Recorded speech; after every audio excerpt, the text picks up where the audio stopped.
budaya ASN di kita ini memang ini Mas minim istilahnya itu peningkatan kinerja dalam konteks untuk pelayanan publik seluruh Indonesia.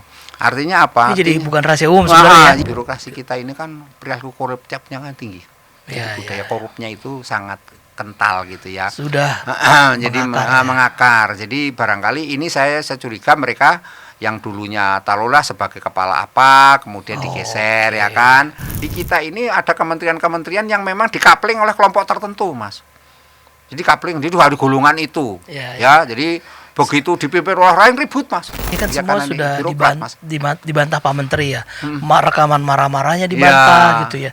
Dia arogan, mencat semua dibantah gitu. Tapi di luar itu benar atau tidak peristiwa itu ada atau enggak, menurut Pak Trubus sebaiknya pejabat publik itu seperti apa, Pak? Kalau ada istilah sampai copot-copot, ini kan bahasa provokasi, Mas. Iya itu. Provokasi, hasutan, ya kan? Ini revolusioner juga nih karyawan Kemendik ini. Juga dia berpikir bahwa ASN selama ini mungkin kaitannya dengan Pilpres sudah banyak membantu juga, kan? Artinya memenangkan salah satu ini kan. Dan mereka karena memenangkan ini mungkin dia. Kita dapat apa nih? Ya kita jujur saja lah ya, semua administrasi itu tidak ada makan siang gratis kecuali MBG kan itu.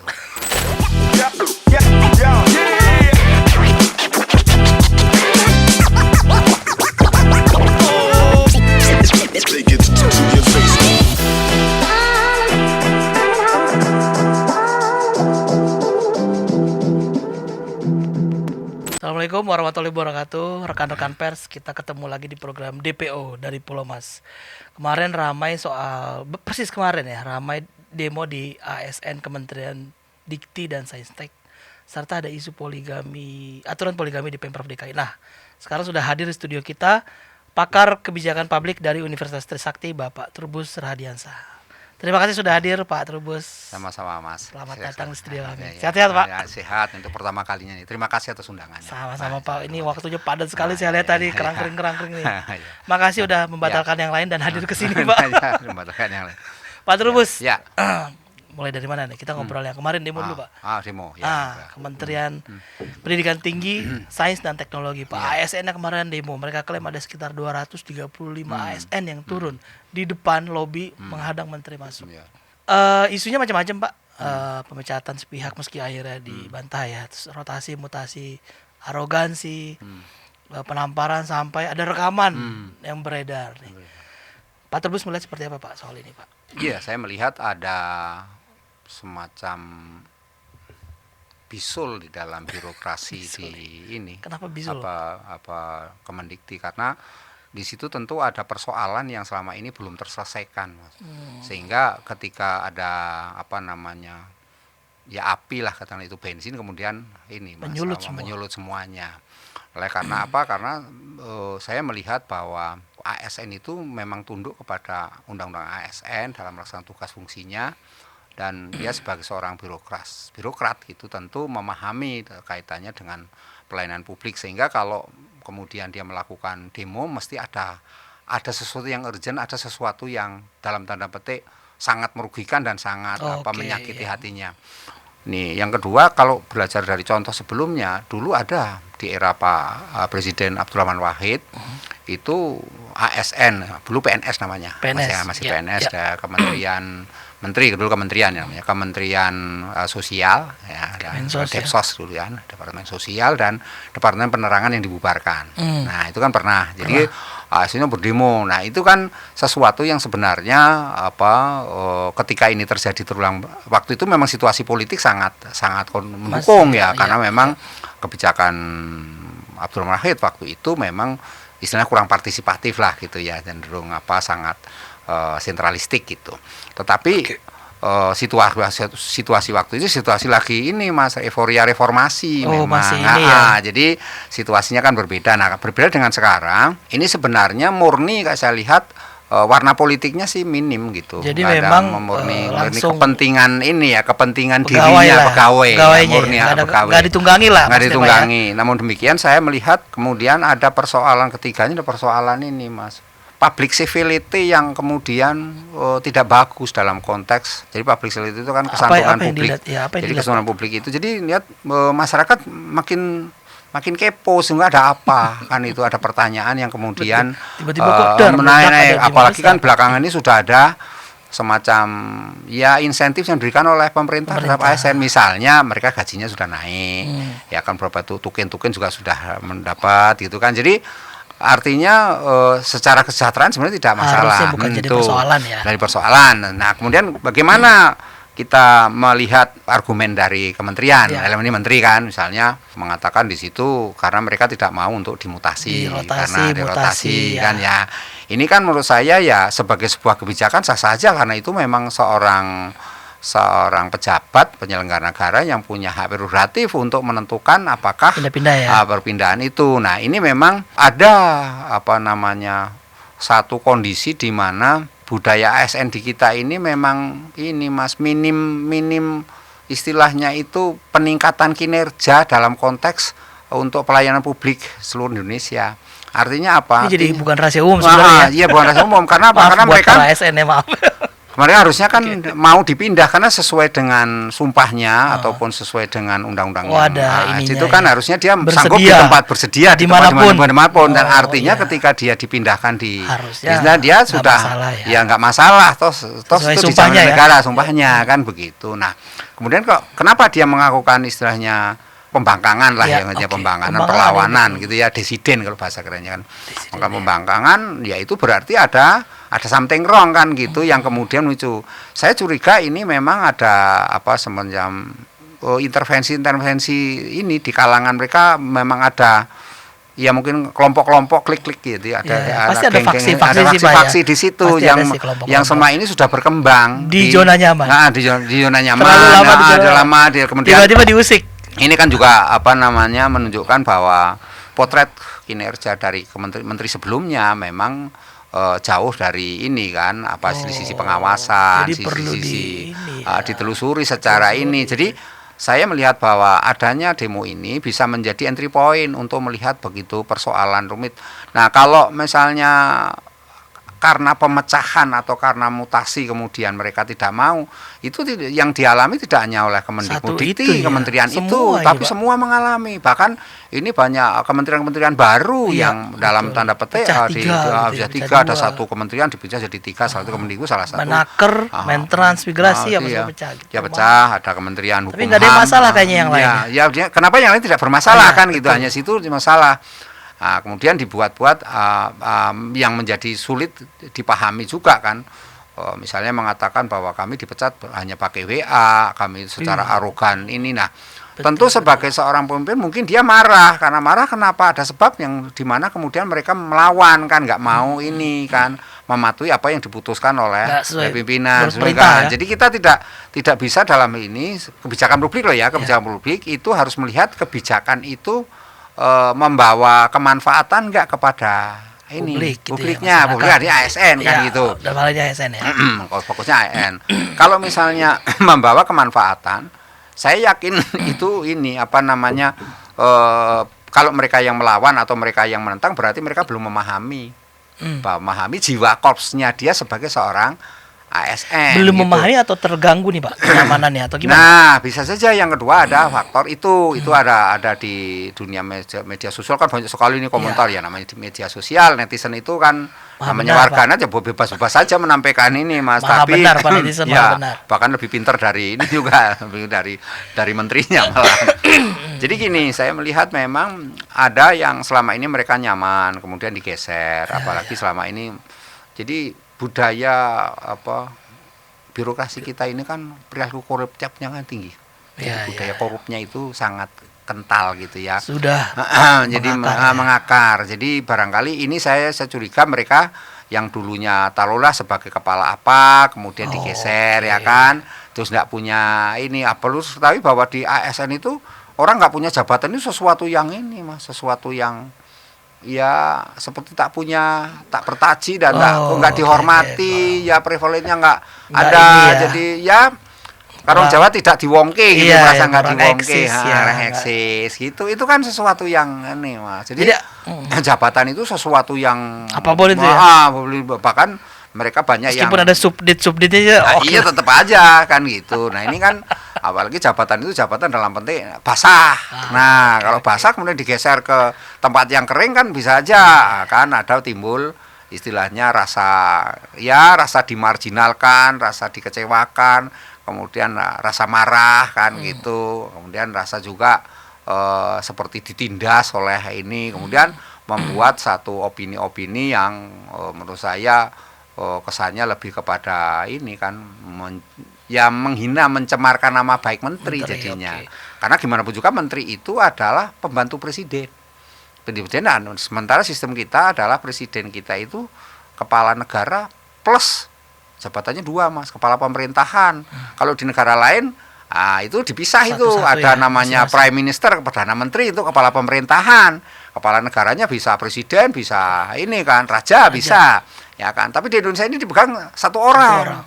Nah, ketika dia dalam posisi sebagai menteri, tentu dia pembantu presiden adalah orang yang punya istilahnya kewenangan dan kekuasaan yang cukup tinggi, Mas. Itu yang harus dipahami. Tetapi rupa-rupanya ini kejadian ini begitu cepat mendekati 100 hari kepemimpinannya. Iya.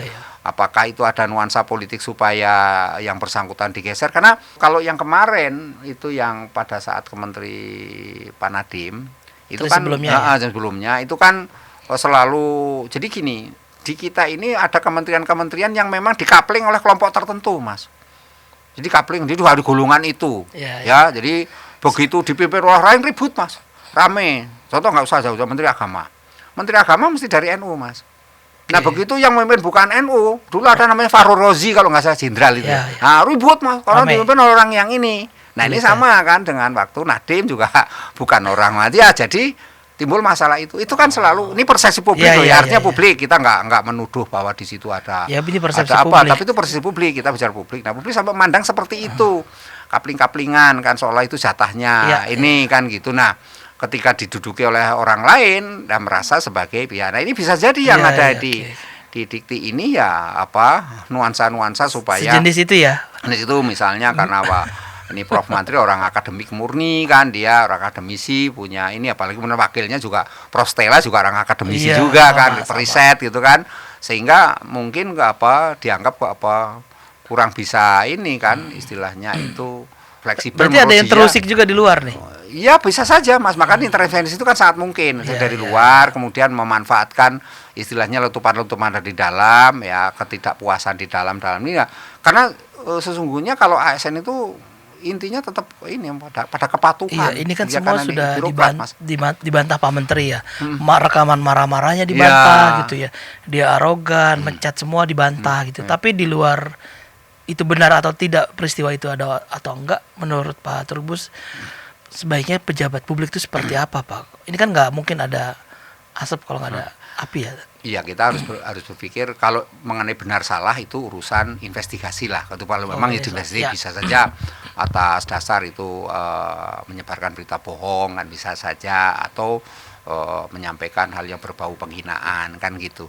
Tetapi terlepas dari itu semua, memang seorang pejabat publik kemudian diceparkan oleh anak buahnya dengan cara seperti itu, ya tentu ini hal yang ini, Mas, patut untuk dipertanyakan dan publik perlu tahu juga itu sesungguhnya ada apa. Nah ini kan perlu ada semacam komunikasi publik ya yang menyeluruh terhadap kondisi yang ada sehingga publik memahami ada ini kan perubahan-perubahan dinamika di situ. Kemudian ada informasi publik ya. Kemudian publik itu artinya ada informasi kan ini kementerian itu kan kategori ini, Mas, ranah government, pemerintah kan, sehingga di situ harus tunduk kepada keterbukaan informasi publik kan. Jadi artinya di situ Undang-Undang 14 ya kalau nggak salah itu ya harus dipatuhi lah, setidaknya seperti itu. Nah dalam hal ini saya melihat memang apa yang terjadi sesungguhnya lebih kepada ini persoalan-persoalan pribadi yang memang ini, dan saya juga ini lebih banyak ke persoalan sisi perut ya. Kalau sudah sisi perut itu memang agak ini ya sulit dipahami. Bahkan kemarin kan ramai katanya kalau ada demo lagi mau diancam dipidanakan, Pak, karena nggak ada Kalau demo nggak ada izin, ASN nih untuk ASN, Iya. Kemendikti kalau demonya nggak ada izin, nggak ada pemberitahuan, kalau ada lagi bisa dilaporkan. Iya bisa saja sebagai negara punya kewenangan kan, itu kan namanya birokrat itu kan infrastruktur dari negara. Jadi bagian dari ini toh apa.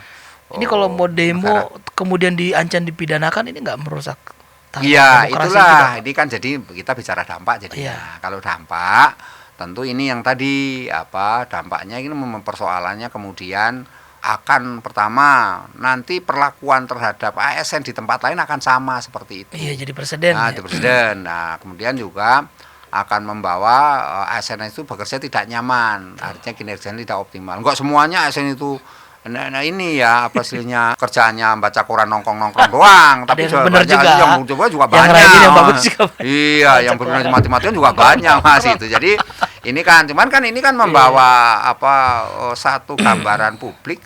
Artinya publik akhirnya berpendapat gitu, berpendapat bahwa jangan-jangan ini mereka memang sudah di-create untuk saling berantem gitu kan, di-create oleh faksi-faksi yang memang sudah ada, kemudian diadu gitu kan, untuk menciptakan situasi gaduh sehingga nanti pada saat 100 hari ini presiden kan sudah merencanakan akan ada evaluasi terhadap ini. Nah ini mereka bawa momennya ke sana, Mas kan bisa aja kan, itu kan seperti itu. Masuk list kandidat reshuffle nih. Nah misalnya kan dibayangkan seperti itu, bagi mereka kan pikirannya udah karena apa tuntutnya salah satunya itu kok turunkan dia, copot kemarin kan, tuh demonya. Kan bahasanya berarti kan kalau ada istilah sampai copot ini kan bahasa provokasi, Mas. Iya itu. Provokasi, hasutan, ya kan. Ini revolusioner juga nih karyawan Kemendikti ini. Mobilnya dihadang gitu. Mobilnya dihadang, kemudian dikepung seolah ini, padahal dia seorang menteri atau seorang petinggi lah, apalagi kan the king di situ, raja di situ yang harus dihormati, terlepas dia salah apapun. Ada kesantunan publik yang harus ditegakkan. Ini kita lihat agak ini enggak ada ya. Sampai ngeri juga keras juga. Orang publik akhirnya muncul ini kan semacam ya belum sampai ke public distrust tapi publik sudah mulai berpikir ulang gitu terhadap bagaimana ke depan birokrasi di Indonesia gitu kan. Bagaimana pelayanan publik di Indonesia. Apakah target-target kita satu bahwa kita ingin menjadikan ASN itu adalah ujung tombak pelaksanaan SPBE. Jadi kan kita sistem pemerintahan berbasis elektronik. Nah, ini semua kan digital. Nah, ini kan semua tetap ada ujungnya. Kemudian apakah kemudian kalau mereka ngotot nggak mau dipindahkan, dimutasi, kemudian bagaimana nanti keberadaan IKN ke depan? Kan ini kan karena IKN ini sampai sekarang belum terjawab sudah. Ini baru dipindahin ke gedung sebelah ya, belum antar pulau. Antar pulau, nanti kalau pulau lagi, apalagi nanti di sana merasa wah airnya susah, tidak sejahtera, hidupnya ini makin jauh dari ini, meninggalkan anak, depresi, macam-macam kan. Jadi akhirnya buntutnya jadi panjang Mas gitu. Jadi kemarin nggak ada demo-demo pindah ASN ke IKN kayaknya Pak, nggak ada atau ada aja. Sebenarnya apakah ini awal untuk ke sana lah, ini saya belum tahu. Kalau ini memang cek ombak, iya, testing the water kalau memang arahnya ke sana, karena memang kan tekanan untuk berpindah ini kan sudah lama ini selalu dibicarakan tapi nggak berpindah-pindah. Ini salahnya begitu, artinya tidak dieksekusi dari adanya kebijakan yang sudah ditetapkan waktu itu kan bulan September harus sudah pindah misalnya. Ternyata sudah berjanuari ganti presiden juga enggak. Februari nih kita. Enggak ini kan, jadi enggak ada perpindahan. Dulu malah mengatakan sebelum 17 Agustus upacara itu sudah ada ASN berpindah ke sana. Kan gitu. Jadi nyanyian-nyanyian yang mereka terngiang itu mungkin menimbulkan rasa kecemasan mungkin. Jadi ketika ada sesuatu yang memantik ya akhirnya dia meledak Mas itu disalurkan seperti ada kanalnya yang di depan kan. Adanya ini dulu nih ini dulu kanalnya ada begitu Mas itu ganti nomenklatur ganti menteri. Ada juga dia berpikir bahwa ASN selama ini mungkin kaitannya dengan Pilpres sudah banyak membantu juga kan, artinya memenangkan salah satu ini kan kandidat. Mereka karena memenangkan ini mungkin dia kita dapat apa nih? Karena ada juga mereka merasa punya akses langsung dengan ini penguasa tertinggi kan. Ini gitu. Jadi karena merasa ada akses, merasa ada backing kan gitu. Bisa saja itu sudah dirundingkan sejak awal, bisa saja. Kita kan publik kan tahunya setelah meledak. Kan itu nggak ada sesuatu ujuk-ujuk meledak kan, nggak ada, mesti ada sebab-sebabnya kan gitu. Artinya ada kronologi kejadian yang kemudian terjadi demo kemarin. Jadi tapi kementerian ini Pak Menterinya lah Pak Sandario ini masuk radar presiden dong. Iya, otomatis sudah presiden karena DPR juga sudah berkomentar banyak dalam ini. Kalau lihat fungsi pernyataan dari Pak Dasko itu kan dengan jelas mengatakan akan ya nanti kita evaluasi kalau ini kan bahasanya kan beliau seperti itu. Kalau memang melihat kondisi di lapangan. Tetapi kan yang jelas dalam konteks 100 hari ini kemudian saya melihat banyak kementerian lembaga yang baru yang belum istilahnya mungkin membuat programnya apa aja belum gitu ya. Jadi akhirnya sudah punya program iya, jadi akhirnya eksekusi boro-boro kan gitu. Sementara aja nggak ada. Presidennya modelnya langsung ini Mas, sudah langsung gaspol. Ya kan, tanggal 6 Januari langsung MBG eksekusi. Nah gitu Mas. Udah ini nanti 1 Februari mau cek kesehatan gratis, eksekusi loh. Jadi ini menyebabkan situasi ini kan tidak ada dalam tanda petik menyantai, sementara banyak kementerian di dalam lembaga yang terbentuk baru ini masih menata di dalam masih bingung saya baru pelantikan eselon 1 baru dilantik sebagai ini. Sementara kemarin kasus di Komdigi juga sempat meledak juga kan. Nah, di mana kemudian staf-staf yang dipilih yang dipertanyakan juga. Kok ada itu juga dilantik. Sementara ada juga komisaris yang masuk dari Rebaser atau relawan masuk lagi. Jadi masyarakat makin lah ini lagi kan gitu. Ini kan relawan ya Rebaser ya. Rebaser mengulang lagi sesuatu yang ini sesuatu sama aja yang ya istilahnya setali tiga uang jadinya betul. Itu Mas. Jadi artinya Pak kementerian ini terutama Dikti ya ada sesuatu yang sebenarnya kita nggak tahu ya tiba-tiba meledak di ASN-nya ini ya. Ini kan dibagi jadi 3 kementerian Pak sebenarnya. Kemendikti Saintek, Dikdasmen sama kebudayaan sendiri ya. Yang tadi Pak Trubus bilang harusnya kalau ini juga masalah yang sama di tempat lain, semua juga bergejolak dong. Iya, gitu ya. Iya. Ini kenapa cuman di sini aja gitu? Nah ini. Apakah jangan-jangan treatment Pak Menterinya memang ya kita tidak bisa membenarkan atau menyalahkan apa kemarin yang beredar ya, tapi dia hanya membantah, nggak bilang itu hoax apa segala macam ya. Gimana Pak Trubus melihatnya? Iya, saya lihat ini Mas ya memang Pak Menteri ini kan posisi namanya seorang menteri tentu sifatnya bagaimana membawa adem situasi kan, nggak mungkin menyatakan sesuatunya menjadi panas. Tetapi sebenarnya kalau publik menyoroti-nya kan kemudian mengapa sih perilaku itu terjadi gitu aja kan. Jadi kemudian ketika solusinya damai selesai ya udah, apakah selesai itu berarti semua akan berjalan ini gitu smooth ke depannya? Kan ini kan pertanyaan juga. Jangan-jangan nanti ya. Belum tentu. Jadi kan baru istilah ini baru warming up. Reda dulu. Nanti kesono lagi ini lagi ada masalah ini lagi. Nah, artinya memang gini, pemecahan di kementerian itu memang saya menduga mereka awal sudah ada semacam ini. Ya kelompok-kelompok yang ada di situ. Faksi di dalam itu yang sudah lama mengakar. Nah kemudian kadang-kadang faktornya karena faktor alumni yang sama, kemudian karena banyak simpul lah ya yang orientasi partainya yang sama. Meskipun sekali lagi ASN itu netral, tapi dalam konteks politik kan pandangan kita politik bisa lihat bebas saja kan gitu. Kita bisa lihat status masing-masing teman-teman kanan kiri kita lah. Siapalah gitu kira-kira seperti itu loh. Gitu. Tapi Pak idealnya nih Pak, idealnya ini kan berdampak buat publik juga, pelayanan publik ya, bukan cuma Menteri ke ASN tapi pelayanan ASN ke publiknya. Ini yang model ASN seperti ini gitu Pak. Kira-kira akan mengganggu nggak Pak services ke masyarakat terutama? Kalau mungkin jangka pendek ini ya terganggu kalau kemudian tidak diselesaikan. Kalau tidak diselesaikan. Ya, apalagi kemudian kalau cuma meredam nggak selesai nih Pak. Nggak selesai kan, ini kan meredam saja. Tapi kalau kemudian ini kan mesti akan istilahnya yang tuntutannya diterima akan merasa kemudian arogan. Jadi ini Pak Trubus melihat belum tuntas nih seperti belum tuntas. Suatu saat apa? Pak Trubus lihat apa Pak ini? Ya karena jumlahnya cukup banyak dan itu sudah mengkristal kan. Karena apa? Karena perlawanannya jelas, copot menteri ya kan. Keras ini kan sesuatu ini kan sangat keras Mas itu. Kalau memang harus harus seperti itu kan, harusnya ada saluran-saluran Mas selama ini misalnya keberatan terhadap ini disalurkan lewat inspektorat inspektorat atau badan kepegawaiannya ini kan langsung turun ke jalan langsung turun ke jalan dan mereka secara beramai-ramai serentak begitu. Ini kan kalau nggak ada yang mau koordinir masif ya nggak ada mas, nggak ada istilahnya. Karangan bunga gitu ya, baju-baju hitam. Betul. Gitu. Kalau Kayak biasa demo nih. Kalau bahasa demo bahasa orang di lapangan kalau nggak ada apa namanya. Korlap nih. Ya. Nasi bungkus. Nasi bungkus, nasi padang bungkus ya nggak mungkin mereka akan bersemangat seperti itu. Kan seperti itu. Jadi ini saya mudah-mudahan kita dalam konteks ini lebih kepada bagaimana ikut juga kita membantu meredamkan publik. Karena publik ini sebenarnya ada kemarahan juga di publik loh, Mas. Marah. Ya marah kenapa? Karena jujur saja mereka ini ASN digaji oleh APBN sumbernya dari pajak masyarakat. Kemudian uang yang dibayarkan masyarakat dengan susah payah itu ujungnya adalah mereka tidak melayani tapi malah berantem mikirkan sendiri.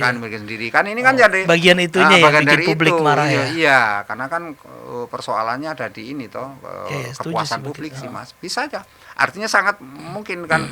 Yang kedua publik mungkin akan memandang kemudian nanti khawatirnya ya sudah kalau begitu nggak usah bayar pajak aja kan gitu. Jadi begitu apalagi di tengah pajak terus naik sekarang banyak sekali pajak-pajak yang diterapkan oleh pemerintah baru ini. Ya memang pemerintah baru ini hanya dalam bahasanya melaksanakan undang-undang lah gitu. Nah itu sudah di-create sejak zaman pemerintahan sebelumnya.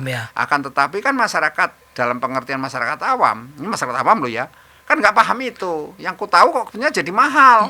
Di zaman gitu, siapa nih? Sama siapa kan dia nggak tahu bahwa itu ini. Kalau harga daging, daging itu kan aturannya daging premium memang PPN-nya 12%. Ya, kena tuh. Kena Wagyu misalnya gitu. Nah, kemudian daging lokal ternyata masih tetap. Itu persoalannya di lapangan nggak sesederhana itu. Betul. Ya kan artinya mereka akan menaikkan juga, banyak menaikkan. Terus yang sudah naikkan apa mereka mengembalikan masih juga nggak ada. Walaupun beberapa menteri mengatakan itu bisa dicas, harusnya dikembalikan kan ada sampai. Tapi teori bagaimana melaksanakan wacana itu kan hanya menghibur diri bahwa ada semua masyarakat sudah banyak yang restoran-restoran sudah begitu kencang menaikkan. Kadang-kadang kita kok naik padahal enggak nih. Wah kan transportnya naik Pak, ininya naik Pak. Semua mereka kita ya udahlah makan aja. Nah itu kan. Karena kalau masyarakat kan butuhnya ya sudah makan yang penting ada. Nah, kalau mampu ya bayar ini, nggak mampu ya sudah sesuai dengan pilihan. Begitu. Jadi memang publik juga marah ngelihat demo ini harusnya. Ya marah geram, kecewa, kemudian juga emosi juga karena kan ya meskipun ada yang memandang wah ini hiburan baru ini gitu ya karena kok ada ASN kok sampai ini gitu kan. Kita lebih ke itu kayaknya ini di berita baru nih. Baru ini. Kan jarang-jarang Pak ASN demo gitu ya. Apalagi kemudian di depan mobilnya Pak Menteri kemudian semuanya tuh kan terlihat sekali seperti eye-catching gitu loh. Masa kita nonton dari luar, ini bagus banget berani ini gitu. Berani sekali. Jadi ini kan menumbuhkan rasa ini Mas menggerakkan emosi seseorang untuk gemes gitu kan. Nah, anak kecil kan gemes.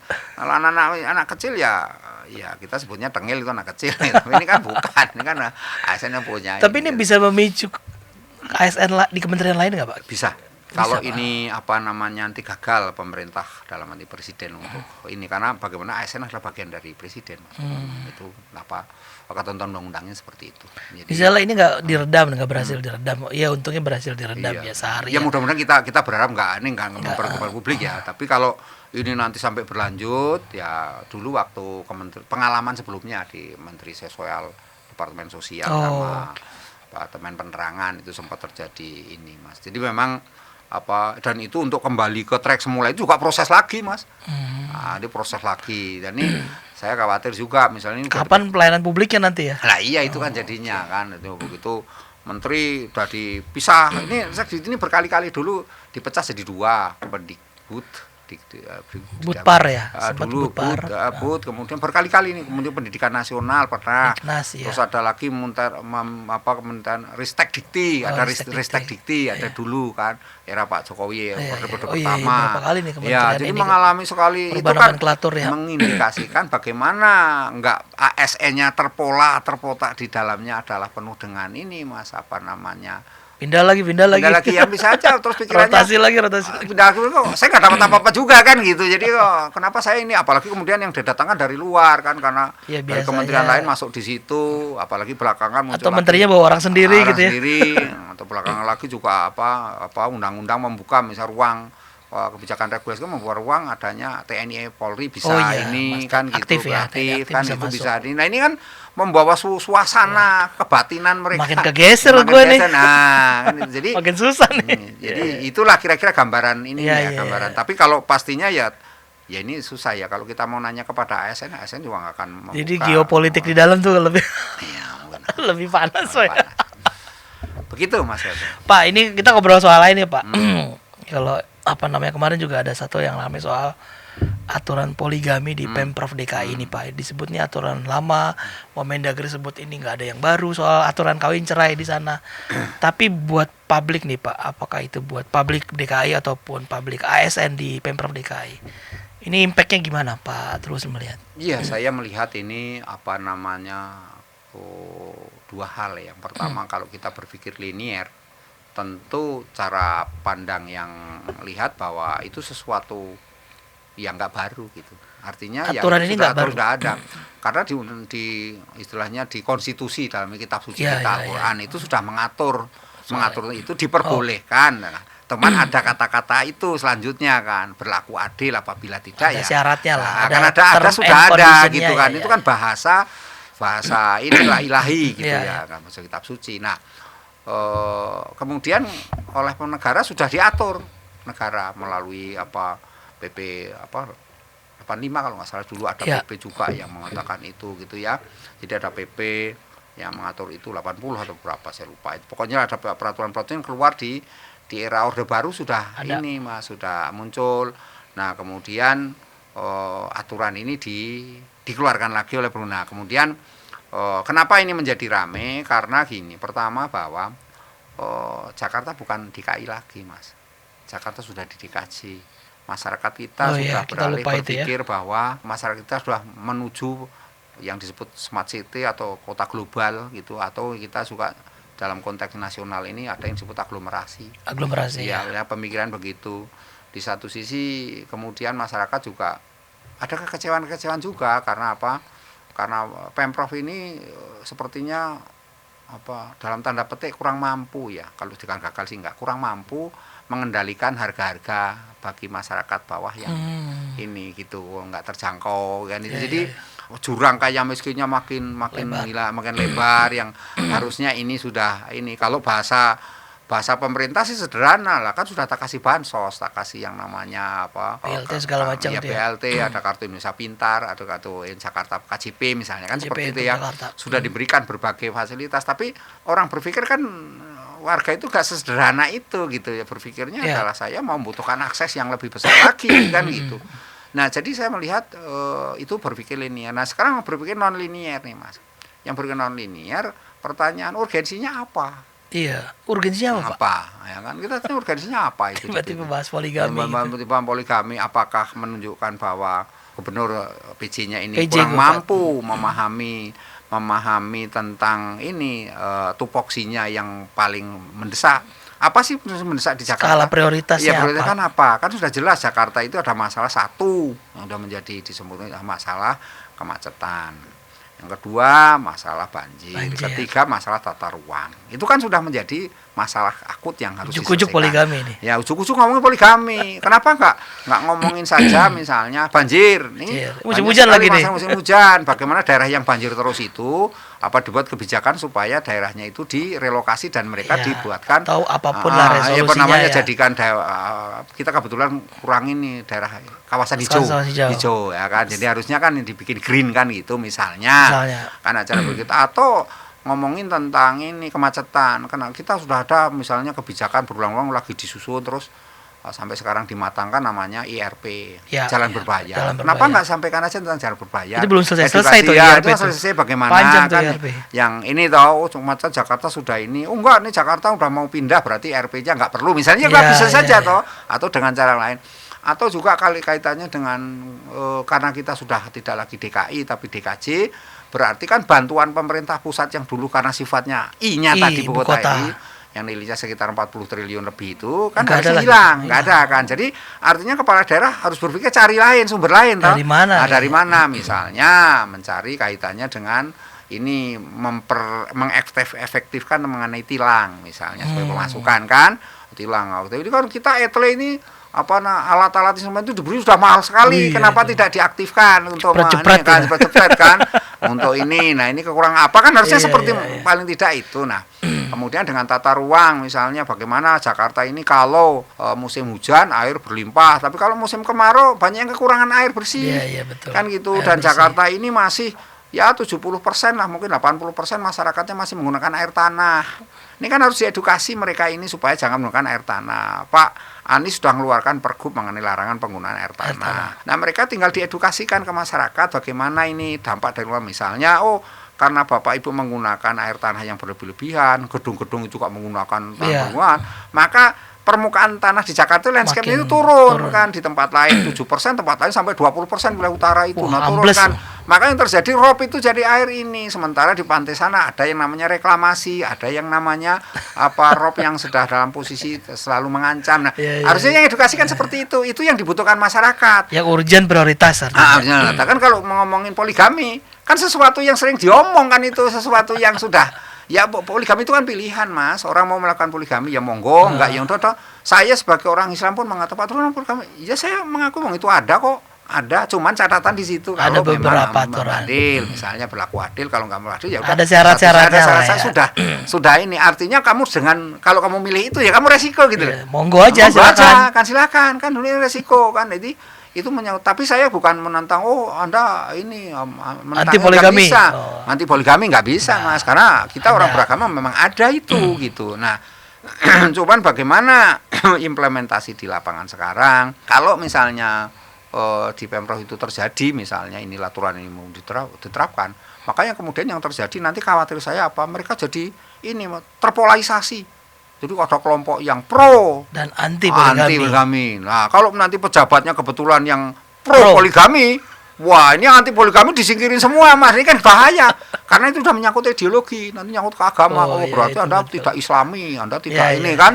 Dalam tanda petik alangkah ngerinya seperti itu kan gitu. Yang kedua, kalau mengatakan bahwa itu pengurusannya ketat, misalnya kan harus ketat, harus izin kepada syarat izin kepadanya pimpinan. Gitu ya. Sekarang izin dengan kepimpinan itu kan ya kita jujur saja lah ya, semua administrasi itu tidak ada makan siang gratis kecuali MBG kan gitu.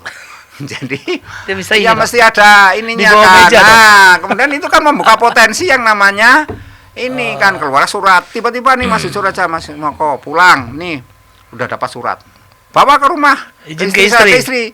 Istriku ini saya dapat izin dari ini, saya harus menikah lagi.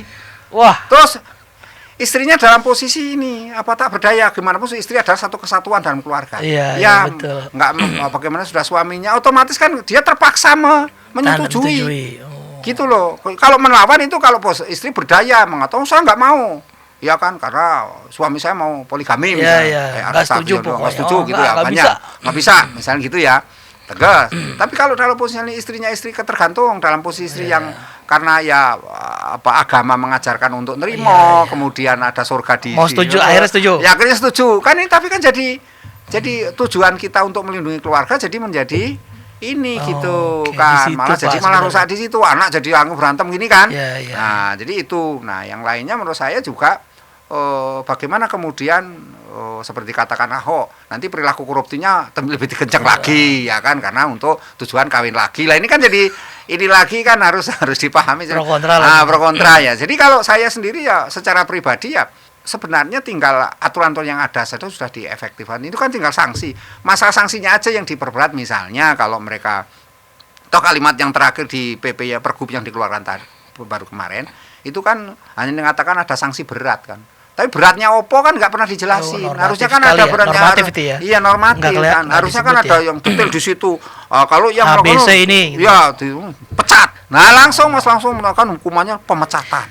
Misalnya gitu lah. Itu kalau sanksi kalau berbuat apa misalnya, atau implementasi layanan publiknya atau gimana? Iya, kalau ini misalnya dia menikah betul tanpa izin misalnya kan, tanpa ketemunya tertentu dia melakukan poligami, diam-diam melakukan ini. Ya. Langsung pecat aja, langsung kata-katanya pecat. Tapi kan ini kata-katanya apa? Cuma dikasih teguran keras, sanksi berat. Lah sanksi beratnya itu apa? Sanksi berat kan bisa cuma mutasi, pindah tempat. Ya kan Dikti juga mutasi tadi. Mutasi kan kita ngomongin gitu. Kan itu atau misalnya gajinya dipotong, tunjangan tukingnya dihapus. Clear tuh ya. Clear kan. Clear. Udah anggap itu angka berat. Kan itu. Tapi nanti orang jadi takut poligami Pak di ya justru kalau dipecat kan jadi supaya ini berarti kalau memang mau poligami udah siap dengan segala jujur, risiko. Benar. Jujur. Kan gitu. Kalau memang tujuannya disampaikan oleh pemerintah dalam oleh Kemendagri maupun oleh Pak PJ Gubernur waktu itu kemarin lah gitu ya. Jadi saya sepakat itu dalam arti bagaimana supaya menertibkan. Memang selama ini praktek-praktek apa istilahnya poligami di kalangan ASN DKI itu memang tinggi itu kan. Oh iya Pak. Tinggi. Ada angkanya tuh Pak. Ada datanya, katanya itu tinggi. Saya enggak. Ini kita bukan pro atau anti poligami Pak. Bukan. Ngomongin soal itu Pak ya. Bukan soal itu Pak ya. Bukan soal itu. Jadi memang tinggi Pak ya ASN poligami tinggi. ASN kementerian atau pemerintahan? Di Pemprov DKI. Makanya itu keluar pergub itu gitu loh. Oh mungkin itu Pak yang dianggap urgent Pak. Urgent. Jadi urgennya karena banyak sekali yang menikah. Mungkin laporan masuk banyak. Laporan masuk banyak. Tidak bisa bertindak secara ini. Akhirnya kan gitu. disahkan aja lah. Disahkan aja jadi ini. Ya. Tapi kan kemudian ada juga. Lah ini kalau jika ada yang mau namanya publik Mas berpendapat ada lain lagi. Wah ini karena pemenangnya partai tertentu di sini yang kebetulan pro itu. Nanti bawa kemana lagi Mas? Ini nembaknya kemana-mana. Kemana-mana kan netizen kan liar Mas nembaknya jadi kemana-mana baca waduh sebetulnya wah ini juga. Iya juga ya gitu ya. Jangan-jangan ini sebagai akhir dia PJ dikasih sangu kan. Nah ini kan juga nanti keluarlah itu.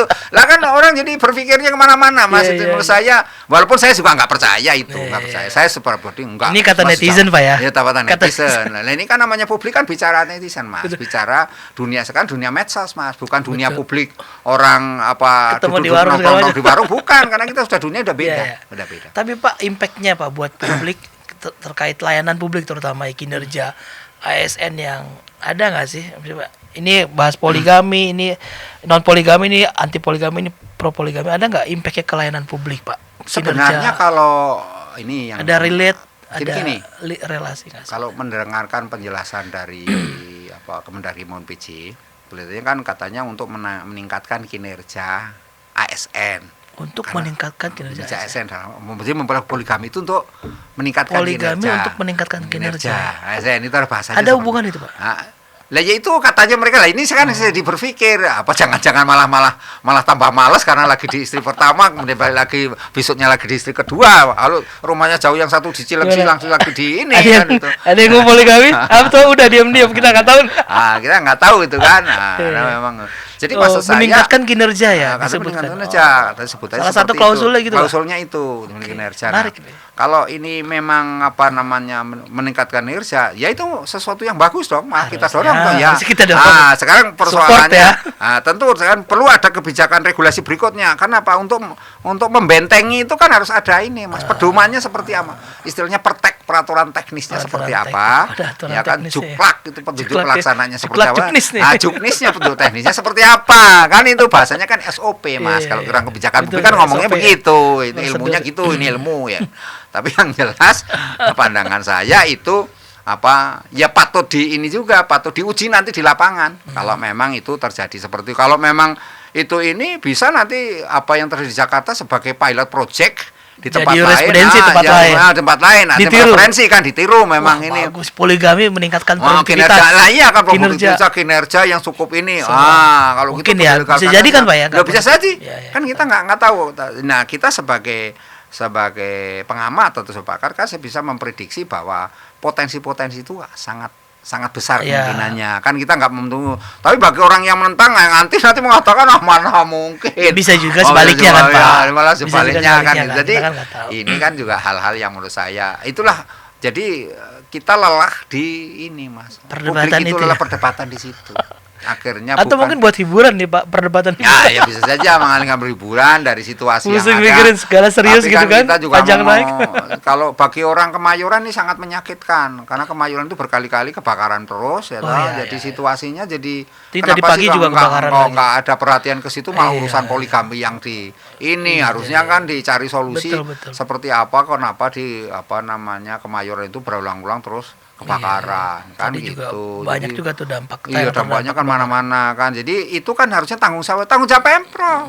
ya kenapa diizinkan IMB-nya seperti apa, kan harusnya rumah itu diberikan dalam konteks. Memang rumah di kampung itu ya saya tinggalnya juga di kampung sama ya saling bertetangga berempet-empetan seperti sepanjang saling memahami bahwa kita ya tidak boleh instalasi listrik yang itu juga perlu, misalnya instalasi listrik itu sekali-kali juga iya di ini dong ngecek pihak PLN itu jangan hanya ini aja istilahnya mengotarif tapi bagaimana mengecek instalasi yang sudah pada nggak itu terus langsung diganti gitu sambil jalan bisa lihat ya lah iya kan bisa jalan mereka kontrol misalnya kabel seperti kusut itu. Atau Nah apa? itu kan artinya menjadi perhatian dari Pemprov kemudian juga banyak juga kabel-kabel yang terjuntai itu karena hujan karena ini kan itu kan ada yang mencelakai dulu kan ada juga yang meninggal di ini kan di jalan di jalan kan banyak itu ya sepeda motor yang dulu kelipat itu kakinya itu keikat sendiri. Nah artinya ini yang lebih prioritas kan gitu. Kemudian juga terkait dengan ini kendaraan ini kan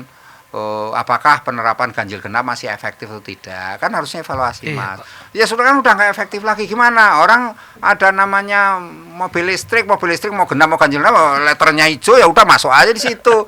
Lah kalau sudah begitu ya apa gunanya sudah ganjil genap kan mobil gitu. Listrik kan tambah banyak sekarang mobil listrik makin banyak orang pakai mobil listrik kan dicek lagi kan. Jadi nah ini kan perlu ada ini Mas edukasi.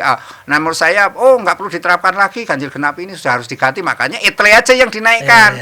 ETLE dinaikkan dan ETLE ini bisa mendapat pendapatan bagi Pemprov. Iya kan, PAD beberapa daerah melalui ganti yang 40 triliun tadi. Nah, ganti 40 triliun itu kan nyari sumber-sumber kan.